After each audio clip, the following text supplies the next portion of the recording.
ಆತ್ಮೀಯ H16 news ಅರ್ಥಾತ್ ಹೇ ಸೀತಾರಾಮಗೆ ಸ್ವಾಗತ. ನಾನು ನಿಮ್ಮವ MI ಅಥವಾ ಮಲ್ಲಪ್ಪ ಜೋತಾವರ್. ಈ ಸಂಪುಟ ವಿಸ್ತರಣೆ, ಕ್ಯಾಬಿನೆಟ್ ವಿಸ್ತರಣೆ ಚರ್ಚೆ ಅಂತ ನೋಡ್ತಾ ಇದ್ದೀರಿ. ಅದೊಂದು ಈಗ ನಡೆಯುವುದು ಅನ್ನುವಂಥದ್ದು ಸಿದ್ದರಾಮಯ್ಯರ ಬಣದ ವಾದ. DK ಅವರು ಮೌನಿದ್ದಾರೆ. ಅವ್ರ ಹಿಂಬಾಲಕರು ಏನೇನೋ ಮಾತಾಡ್ತಾ ಇದ್ದಾರೆ. ಇಲ್ಲ ಮುಖ್ಯಮಂತ್ರಿ ಬದಲಾಗ್ತಾರಂತಾರೆ. ಆ ಸಾಧ್ಯತೆಗಳು ಮಾತ್ರ ಬಹಳ ಕಡಿಮೆ ಅನ್ನೋದು ಅಷ್ಟು ಸ್ಪಷ್ಟ ಅದ. ಯಾಕಂದರೆ ಸಂಪುಟ ಬದಲಾವಣೆ ಆಗಲೇಬೇಕು, ಅದಕ್ಕೆ ಒಪ್ಪಿದ್ದೀವಿ ನಾವು ಅಂತ ಎಲ್ಲ ಸದಸ್ಯರು ಹೇಳ್ಕೊಂಡಿದ್ದಾರೆ. ಅದರಲ್ಲೂ ನಮ್ಮ ಕೃಷ್ಣ ಬೈರೇಗೌಡ ಅವರು ಸ್ಪಷ್ಟವಾಗಿ ನಾನು ರೆಡಿ ಇದ್ದೀನಪ್ಪ ಬಿಡ್ಲಿಕ್ಕೆ ಕಂದಾಯ ಇಲಾಖೆಯನ್ನು ಅನ್ನುವಂಥ ಮಾತನ್ನು ಹೇಳುವ ಮೂಲಕ, ಜೊತೆಗೆ ಸತೀಶ್ ಅವರು ಸಹಿತ ಒಂದು ಮಾತನ್ನು ಹೇಳ್ತಾ ಇದ್ದಾರೆ, ಇಲ್ಲ ಬದಲಾವಣೆ ಆಗೋದು ಹಳಬರು ಹೋಗಬೇಕಾಗ್ತದೆ ಅನ್ನೋಂಥ ಮಾತನ್ನು. ಮತ್ತು ಸಂಪುಟ ವಿಸ್ತರಣೆ HK ಪಾಟೀಲ್ ಇದ್ದಂಥವರು ಅದು ಮುಖ್ಯಮಂತ್ರಿಯ ಜವಾಬ್ದಾರಿ ಅಂಥೇಳಿ. ಅಂದರೆ ಇದರ ಅರ್ಥ ಏನಪ್ಪ ಅಂದರೆ ಇವೆಲ್ಲ ಹೇಳೋದನ್ನು ನೋಡಿದಾಗ ಮತ್ತು ಇದೇ ನೆಲದಲ್ಲೇ ಇದೇ ಹಿನ್ನೆಲೆಯಲ್ಲೇ DK ಶಿವಕುಮಾರ್ ಈಗ ದಿಲ್ಲಿಗೆ ಹೋಗೋದನ್ನು ಗಮನಿಸಿದಾಗ ಮುಖ್ಯಮಂತ್ರಿ ಬದಲಾವಣೆಗಿಂತಲೂ ಈಗ ಮುಖ್ಯವಾಗಿ ಏನಪ್ಪ ಅಂತಂದ್ರೆ ಸಚಿವರ ಬದಲಾವಣೆ ಆಗೋ ಸಾಧ್ಯತೆಗಳಿದ್ದಾವೆ ಅನ್ನೋದು ದಟ್ಟ ಆಗಲಿಕ್ಕತ್ತದ, ಸ್ಪಷ್ಟ ಆಗಲಿಕ್ಕತ್ತದ. ಯಾಕಂದ್ರೆ ಈಗ ಎಲ್ಲರೂ ನನಗೆ ಯಾರ್ಯಾರು ಸಿಕ್ಕಿಲ್ಲ ಮಿನಿಸ್ಟರ್ಶಿಪ್ ಅವರೆಲ್ಲ ನಮ್ಮದು ಅಂಥೇಳಿ ಚಾತಕ ಪಕ್ಷಂಗೆ ದಾರಿ ನೋಡ್ತಾ ಇದ್ದಾರೆ. ಪೊನ್ನಣ್ಣವರಾಗಿರ್ಬೋದು, ನಮ್ಮ ಸೌದಿಯವರಾಗಿರ್ಬೋದು, ಲಕ್ಷ್ಮಣ್ ಸೌದಿಯವರಾಗಿರ್ಬೋದು, ಅದಕ್ಕೆಲ್ಲ ಇನ್ನುಳಿದ ಅನೇಕರು ಮತ್ತು ಕೆಲಸ ಮಾಡಲಾರ್ದಂಥ ಮಂತ್ರಿಗಳಿಗೂ ಸಹಿತ ಇದೇ ಡೂಗು ಅನ್ಲಿಕ್ಕತ್ತದ. ರಿಪೋರ್ಟ್ ನಮ್ಮಲ್ಲಿ ತೆಗೆದು ಹಾಕ್ತಾರೋ ಅನ್ನುವಂಥ ಕಾರಣಕ್ಕಾಗಿ ಅವರು ಉಳಿಸ್ಕೊಳ್ಳೋ ಪ್ರಯತ್ನವನ್ನು ಸಹಿತ ಮಾಡಲಿಕ್ಕತ್ತಿದ್ದಾರೆ. ಅದೇನೂ ಆಗಲಿ, ಈಗ ಮಾತ್ರ ಒಂದೊಂದು ಸ್ಪಷ್ಟ ಆಗಲಿಕ್ಕಂದ್ರೆ ಕ್ಯಾಬಿನೆಟ್ ಚೇಂಜ್ ಆಗೋದು ಇದು ಕ್ರಾಂತಿ ಅಂತಲ್ಲ, ಬದಲಾವಣೆ. ಕ್ರಾಂತಿ ಅಂದರೆ ಈಗ ನಿಮ್ಮ ಹಿಂದಿನ ಸಂಚಿಕೆಯಲ್ಲಿ ಹೇಳಿದ್ದೀನಿ, ಕ್ರಾಂತಿ ಅಂದರೆ ಸಂಪೂರ್ಣವಾಗಿ ವ್ಯವಸ್ಥೆ ಬದಲಾವಣೆ ಕ್ರಾಂತಿ ಅಂತಾರೆ. ಇವರು ಕ್ರಾಂತಿ ಪಾಪ ಏನೋ ಹೇಳ್ಕೊಳ್ತಾ ಇದ್ದಾರೆ. ಹೀಗಾಗಿ ಅವ್ರ ಬಗ್ಗೆ ನಮಗೂ ಕನಿಕರ ಅನ್ನಿಸ್ತದೆ. ಶಬ್ದ ಸಂಗ್ರಹ ಸಹಿತ ಇವರು ಇಲ್ಲಲ್ಲಪ್ಪ ಅನ್ನೋಂಥ ಮಾತನ್ನು ನವಂಬರ್ದಲ್ಲಾಯಿತು, ಡಿಸೆಂಬರ್ದಲ್ಲಾಯಿತು, ಬದಲಾವಣೆ ಆಗ್ತದೆ.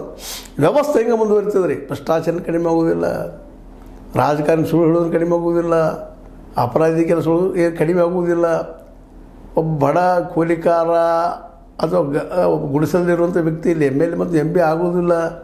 ಯಾಕೆಂತಂದ್ರೆ ವ್ಯವಸ್ಥೆ ಆಗದ ರೀ. ಅವ್ರು ಪಾಪ ಏನು ಮಾಡಲಿಕ್ಕೆ ಸಾಧ್ಯ ಇಲ್ಲ, ಇವರು ಅದನ್ನು ಬಿಡೋದಿಲ್ಲ. ಹೀಗಾಗಿ ಇದ್ದವರೊಳಗೆ ಯಾರಿದ್ದಾರಪ್ಪ ಅವರು ಸ್ವಲ್ಪ ಚೇಂಜಸ್ ಮಾಡಿ ಅವ್ರಿಗೆ ಸಮಾಧಾನ ಮಾಡಿಬಿಡೋದು.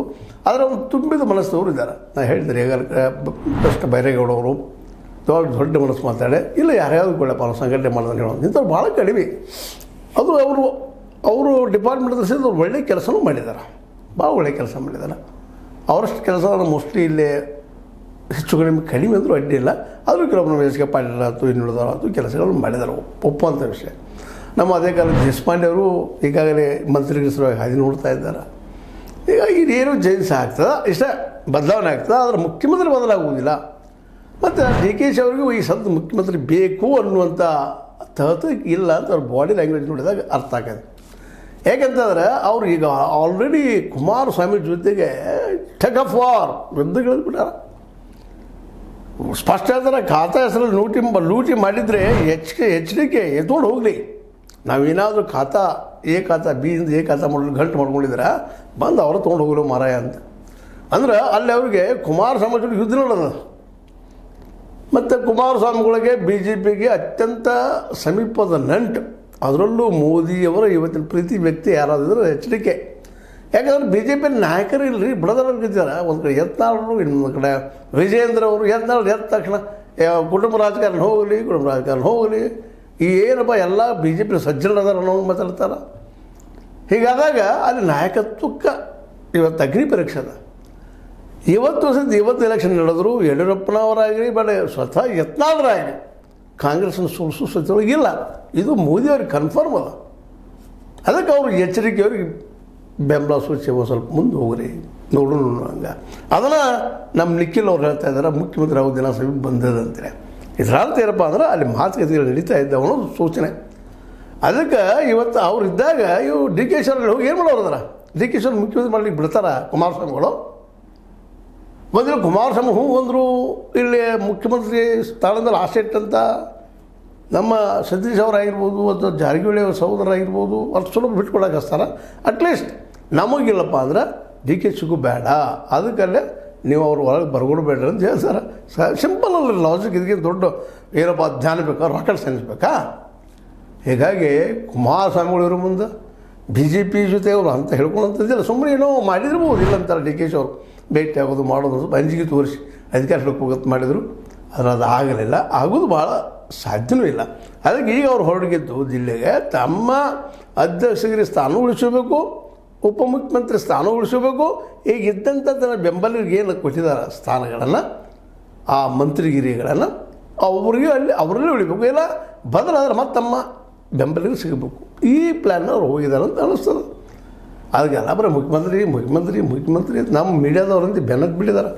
ಅದರಲ್ಲೂ ಗೋಧಿ ಮೀಡಿಯಾ ಅಂತೂ ಕಾಂಗ್ರೆಸ್ನಲ್ಲಿ ಯಾವುದು ನನಗೆ ಇಲ್ಲ, ಅದು ಸದಾ ಏನಪ್ಪ ಅಧಿಕಾರಕ್ಕೆ ಬಿಡದಾಡೋ ಪಕ್ಷ ಅಂತ ಜನರ ಮುಂದೆ ಇಡೋ ಪ್ರಯತ್ನ ಮಾಡೇ ಮಾಡ್ತಾರೆ. ಅದರ ಬದಲಾಗಿ ಇವತ್ತು ಬಿ ಜೆ ಪಿ ಏನು ಮಾಡಬೇಕಾಗಿದ್ದು, ಏನು ಮಾಡಿದರೆ ಅವ್ರು ಲೀಡರ್ ಹಾಕ್ತಾರೆ ಬಿ ಜೆ ಪಿ ಲೀಡರ್ಗಳು ಅನ್ನೋದನ್ನ ಅವ್ರಿಗೆ ಹೇಳ್ಬೇಕಾಗಿದೆ. ಅದು ಆಗ್ತಾಯಿಲ್ಲ.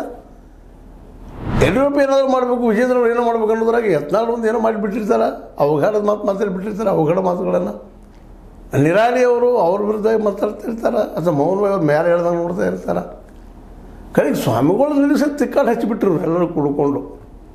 ನಿರಾಣಿ ಅವರು, ನಮ್ಮ ಯತ್ನಾಳರು, ನಮ್ಮ ವಿಜಯ ಕಾಶಪ್ಪನವರು ಪಾಪ ಪಂಚಮ ಸಾರಿ ಸ್ವಾಮಿಗಳು ಏನೋ ಕುಡ್ಕೊಂಡು ಮಾಡ್ಕೊಂಡು ಹೊರಟಿದ್ರು. ನಮ್ಗೆ ಏನಪ್ಪ ಅಂತಂದ್ರೆ ಟು ಎ ಬರಲಿ ಅಂತೇಳಿ ಸಂಘಟನೆ ಇತ್ತಲ್ಲೇ, ಅಲ್ಲಿ ತಮ್ಮ ವಿಚಾರಧಾರಣೆ ಹಾಕ್ಕೊಂಡು ಏನೋ ಗದ್ದ ಹೇಳಿಸಿ ಪಾಪ ಅವ್ರ ಮೃತ್ಯುಂಜಯ ಸ್ವಾಮಿಗಳಿಗೂ ತೊಂದರೆ ಕೊಟ್ಟರು.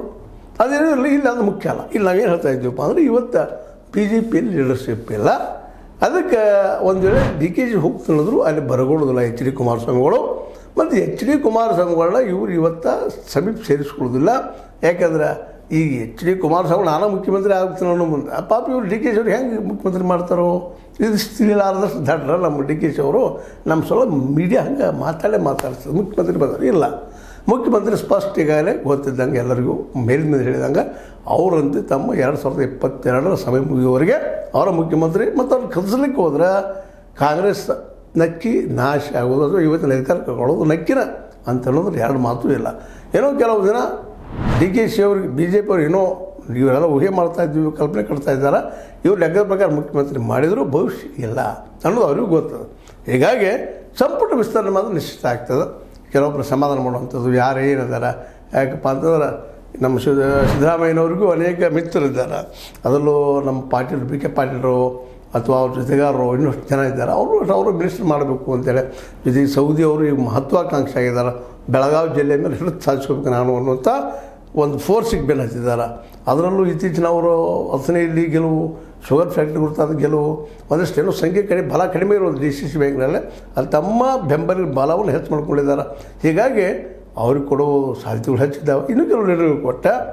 ಮತ್ತು ಕೆ ಎಲ್ ರಾಜಣ್ಣ ಅವರಂತೂ ಈಗಾಗಲೇ ಅವರು ಈ ಒಂದು ಏನೋ ತಪ್ಪು ಮಾತಾಡಿ ಅವರು ಇವರು ನಮ್ಮ ಯತ್ನಾಳರ ಜೊತೆಗಾರನವರು ಏನೋ ಮಾತಾಡಿ ಮಿನಿಸ್ಟರ್ಶಿಪ್ ಕಳ್ಕೊಂಡು ಕೂತ್ಬಿಟ್ರು.